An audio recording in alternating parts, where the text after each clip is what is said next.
All right, hello everyone. This is Marcus Zielbauer with Infinity Futures in Chicago. I'm going to be covering my platform tip of the week, and as always, I had a client ask me this question during the week, and figured it'd be appropriate to apply it to this tip of the week. And the question was, how do I create and organize my chart so that I can have grid lines for the days and for the time frame of the chart as well? And it's a pretty easy initial setup.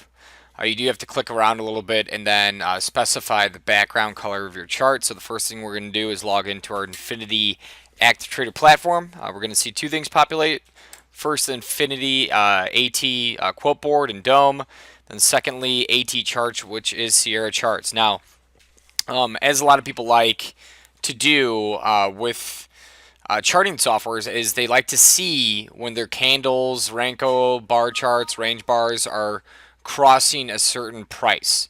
Now you can obviously do this by right-clicking, or going to Tools, selecting a crosshair, and then looking at it yourself. However, if you have grid lines already on your chart, you don't have to do this manually each time. So two things that we want initially is to set our vertical lines, and we can do this on each chart independently just by right-clicking, selecting Chart Settings, and then the second tab is Advanced Settings 2. Click on that. You can see vertical grid lines. If we have this enabled, we can specify if we want the grid lines to appear every hour, minutes, seconds. Let's just do days. Okay. I'm going to click Apply. Going to click OK. Then we can see it. We have our grid lines, horizontal or vertical grid lines each start of the day. Okay.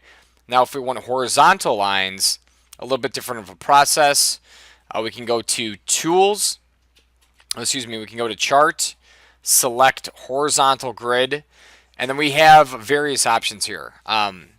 We can do all regions, which means that the horizontal lines will appear on the indicators below my candlesticks and on the actual candlesticks itself, as you can see right there.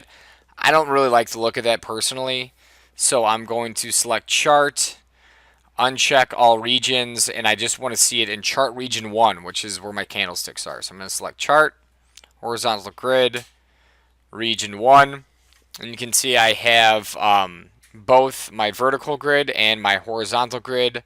Can very easily see when price breaks through a certain level on the candlesticks. Now, frequently I have someone say, listen, I'm applying this and I cannot see the vertical grid line. So if you want to change the way that these appear, it's an easy adjustment as well. All you have to do is go to Global Settings, go to Graphic Settings. You can see the second option down is Chart Grid. We can change the color, let's say to light gray, press OK, click Apply. That's the point I want to bring up. If the color that you're selecting on the grid is the same color of your background, they're not going to populate. I mean, they will populate, but you won't see them because it's the exact same color hue. So just want to make sure that the color of your grid is different than the color of the background of your chart. We can do white even. Click OK, click Apply, and then you can see I have a nice grid on Region 1 of my chart. So that is my platform tip of the week. As always, we appreciate your feedback, so keep the questions coming. If you guys have any questions at all, you know how to get a hold of us. And thank you. Have a very productive week. And this is Marcus with Infinity Futures. Appreciate it.